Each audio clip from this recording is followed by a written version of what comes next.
என்னோட குழந்தைக்கு வந்து அடிக்கடி சளி பிடிச்சிட்டே இருக்கு சார் அப்படின்னு சொல்லிட்டு ஏகப்பட்ட அம்மாக்கள் வந்து மெசேஜ், ஏகப்பட்ட தாய்மார்கள் வந்து பார்த்தீங்கன்னா சோஷியல் மீடியாவில் சொல்கிறத நம்ம பார்க்குறோம், டவுட் கேட்குறது பார்க்குறோம். நம்ம குழந்தைக்கு சளி பிடிக்காமல் இருக்கிறதுக்கு என்ன பண்ணணும் அப்படின்றது தான் இந்த காணொலியில் விரிவாக பார்க்க போகிறோம். வாங்க வீடியோவில் செல்லலாம். அனைவருக்கும் வணக்கம். நான் டாக்டர் சபரிநாத் ரவிச்சந்தர். குழந்தைங்க அப்படின்னு எடுத்துக்கிட்டோம் அப்படின்னா கண்டிப்பாக எல்லாருக்கும் ஒரு பதபதப்பு, ஒரு பயம் இருக்கும். ஐயோ குழந்தையாச்சு அப்படின்னு சொல்லிட்டு பத்திரமா பார்த்துப்போம், நம்ம சாப்பிடாம கூட குழந்தைக்கு சாப்பாடு கொடுப்போம் அப்படின்ற மாதிரி பாசம், கேர் ரொம்ப அதிகமாக இருக்கும், மாற்று கருத்து இல்லை. ரெண்டாவது ரொம்ப முக்கியமான விஷயம் குழந்தைங்களை பற்றி நம்ம தெரிஞ்சுக்கணும் அப்படின்னா, குழந்தைங்க பொறுத்த வரைக்கும் பெரியவங்க கிட்ட இருக்கிற மாதிரி, அதாவது அடல்ட்ஸ் கிட்ட இருக்கிற மாதிரி எதிர்ப்பு சக்தி குழந்தைங்க கிட்ட நம்ம எதிர்பார்க்க முடியாது. ஏன் அப்படின்னா குழந்தைங்க இப்பதான் பிறந்து வளர்ந்துட்டு வராங்க. ஸோ இந்த 20 வயசு 25 வயசு 30 வயசுல இருக்கிற அந்த உடம்பு, அந்த முறிவு, அந்த எதிர்ப்பு சக்தி குழந்தைங்க கிட்ட இருக்காது. கொஞ்சம் எதிர்ப்பு சக்தி குறைவான ஒரு பாப்புலேஷன் தான் இந்த குழந்தைங்க. அதெல்லாம் மாற்று கருத்தே கிடையாது. அப்படி புரியுதுங்களா அப்படின்னு. ரெண்டாவது வந்து பார்த்தீங்கன்னா, இந்த குழந்தைங்களுக்கு எதிர்ப்பு சக்தி வந்துட்டு வரணும் அப்படின்ற மாதிரி ஒரு ஆங்கிள் நம்மளுக்கு தேவை அப்படின்னா, நேச்சுராகவே வந்து பார்த்தீங்கன்னா ஒரு சில இன்ஃபெக்ஷன்லாம் வந்தால் தான் எதிர்ப்பு சக்தி டெவலப் ஆகும். அதுக்காக தான் முக்கியமான ஒரு விஷயம் நம்ம என்ன பண்ணுறோம்னா, தடுப்பூசின்னு ஒன்று போட்டுக்கிட்டு இருக்கோம். ஞாபகம் இருக்குங்களா? எல்லாம் குழந்தை பிறந்தோம் இத்தனை தடுப்பூசி போடுவோம்.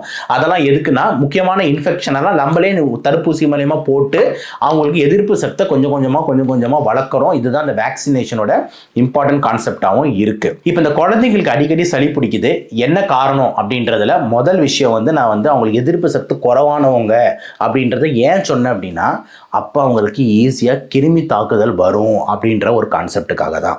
அப்போ மோஸ்ட் இம்பார்ட்டன்ட் காரணம் என்ன குழந்தைங்களுக்கு அடிக்கடி சளி பிடிக்கிறது? இன்ஃபெக்ஷன் என்னது? கிருமி தாக்குதல். அதில் மோஸ்ட் காமன் கிருமி என்ன? வைரஸ் தான். பொடி வைரஸ். ஓகேங்களா? அதுக்கப்புறம் தான் நம்ம பாக்டீரியா வருது. என்ன சார் பொடி வைரஸ் அவனை அடிக்கடி தாக்குதுன்னா ஏன் எனக்கு தாக்க மாட்டேங்குது? எனக்கு தானே இப்போ வைரஸ் வரணும்னா கண்டிப்பாக உங்களுக்கு வரும். ஆனால் அவனுக்கு அதிகமாக வரும். ஏன் அவங்களுக்கு அதிகமாக வரும்? ஏன்னா அவன் இப்போ தான் பிறந்து வளர்ந்துக்கிட்டு இருக்கான். அவனுக்கு எதிர்ப்பு சக்தி கொஞ்சம் குறைவு. அதனால் கொஞ்சம் அடிக்கடி வரும்.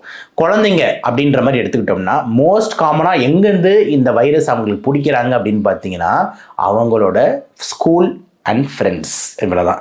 இப்போ ஒரு குழந்தை ஸ்கூலுக்கு போகிறான். இப்போ ஒரு 40-50 குழந்தைங்க அந்த கிளாஸில் இருக்குது.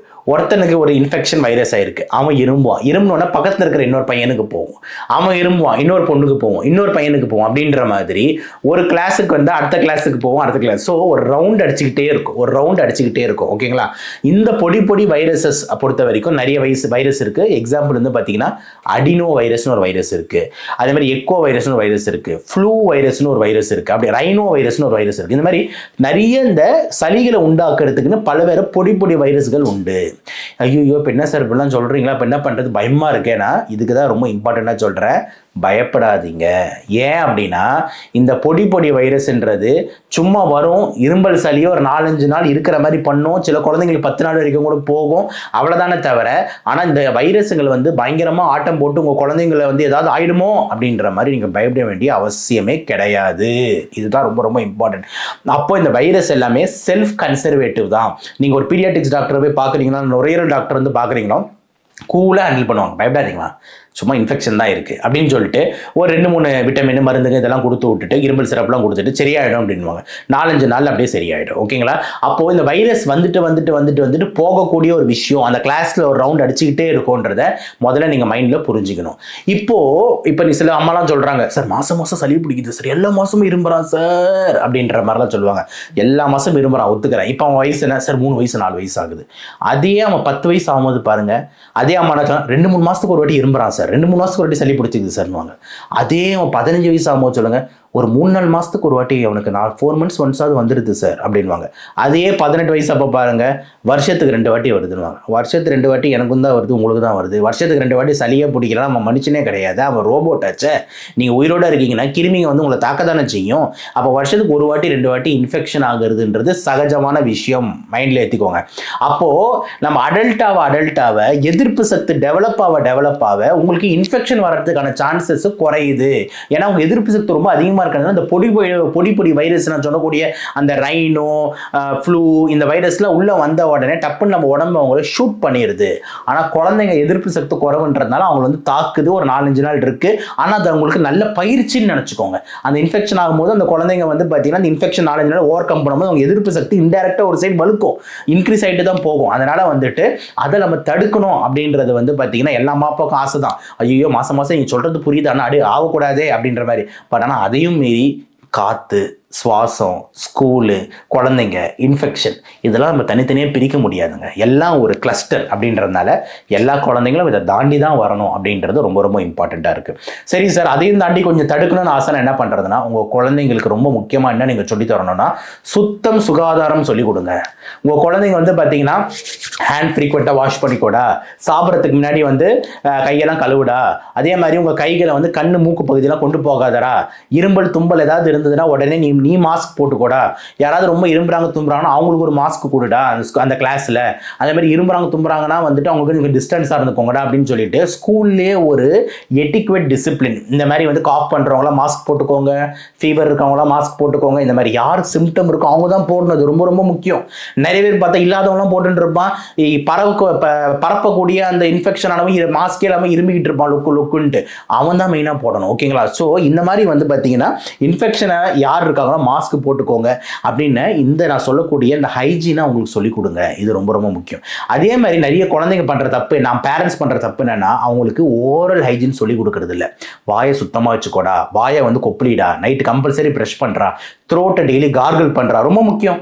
ஏன்னா அவன் ஸ்கூலுக்கு போயிட்டு வராங்கன்னா முதல் ஒரு நாள் 2 நாள் அவன் இருமுன அந்த தும்பல் அந்த கிருமி எல்லாமே அந்த தொண்டையில தான் உட்காந்துக்கிட்டு இருக்கும், வாயில தான் உட்காந்துக்கிட்டு இருக்கும். அதுக்கப்புறம் தான் இன்ஃபெக்ஷன் ஆகும். அப்போ அவன் டெய்லி வாயில எல்லாம் சுத்தம் செஞ்சு கிளீன் பண்றான்னா இன்ஃபெக்ஷன் பெருசா ஆகாது. இது ரொம்ப ரொம்ப ரொம்ப முக்கியமான இன்னொரு பாயிண்டா வந்து இருக்கு. இதை தாண்டி வந்து பார்த்தீங்கன்னா குழந்தைங்களுக்கு நிறைய அம்மாங்க நான் சொல்லி கேட்டிருக்கேன், சார் பழம்லாம் கொடுத்தா சளி பிடிச்சிருமாமே சார், பால்லாம் கொடுத்தா சளி பிடிச்சிருமாமே சார், ஆரஞ்சு கொடுத்தா சளி பிடிச்சிருமாமே சார். ஏமா அதில் தாம்மா விட்டமின் இருக்குது, கால்சியம் இருக்குது, விட்டமின் சி இருக்குது. அந்த பழத்தை நீ கொடுக்கல அப்படின்னா வேறு என்னம்மா கொடுப்பேன்? குழந்தை பால் கொடுத்தா சளி பிடிச்சிக்குமா சார்? என்னம்மா அது? குழந்தை வந்து பிறந்த குழந்தைக்கு நீங்கள் என்ன கொடுக்குறீங்க? பால் கொடுக்குறீங்களா இல்லைன்னா பிரியாணி கொடுக்குறீங்களா? குழந்தை பிறந்தானே பால் தானே, தாய்ப்பால் தானே கொடுக்குறீங்க. அப்போ பால்ன்றது எவ்வளோ முக்கியமான விஷயம். கால்சியம், விட்டமின் டி இருக்குது அப்படின்னும் போது ரொம்ப எசென்ஷியல் நியூட்ரியன்ட். அப்போ உங்கள் குழந்தைங்களுக்கு கண்டிப்பாக டெய்லி வகை வகையான பழங்களை கொடுங்க. ஆரஞ்சு விட்டமின் சி அப்படி இருக்குது, ஆப்பிள் விட்டமின் ஏ அப்படி இருக்குது. ஓகேங்களா? இது மாதிரி ட்ரை ஃப்ரூட்ஸ் எல்லாம் விட்டமின் இ சி அப்படி இருக்குது. அப்படின்னும் போது எல்லா விட்டமினும் அவனுக்கு போகணும். அதில் எஸ்பெஷலி விட்டமின் சி கண்டிப்பாக போகணும். அப்படி போகும்போது அவனோட இம்யூனிட்டி எதிர்ப்பு சக்தி இன்னும் நல்லா இருக்கும், இன்னும் நல்லா கேடயம் ஸ்டீலோடு இருப்பான். அப்போ இந்த பொடி வைரஸ் அவனுக்கு சின்ன வயசுலேயே பெரிய அளவில் வராமல் நம்ம தடுக்க முடியும்.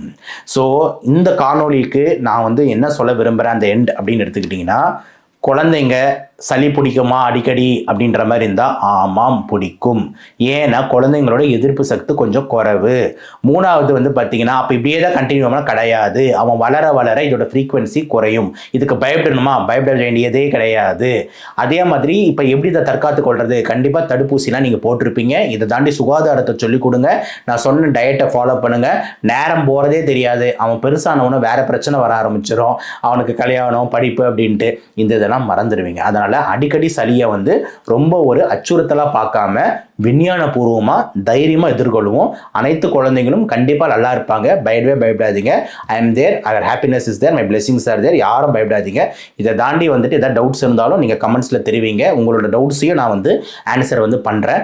கண்டிப்பாக இந்த காணொலியை அனைத்து பெற்றோருக்கும் அனுப்புங்க. ஏன்னா பல பேர் இந்த பீதி பயத்தில் இருக்காங்க, என் குழந்தைக்கு சளி பிடிச்சிக்கோன்ட்டு பிடிச்சிக்குதேன்ட்டு. அவங்க எல்லாருக்கும் இதை ஃபார்வர்ட் பண்ணுங்கள். அவங்களும் நான் சொல்லக்கூடிய இந்த கான்செப்டை புரிஞ்சு தெரியட்டும். ஸோ இந்த வீடியோ எல்லாருக்கும் நீங்கள் தயவு செஞ்சு வந்து ஷேர் பண்ணுவீங்க அப்படின்னு நம்புகிறேன். மீண்டும் இன்னொரு காலையில் சந்திப்போம். அதுவரை நன்றி, வணக்கம்.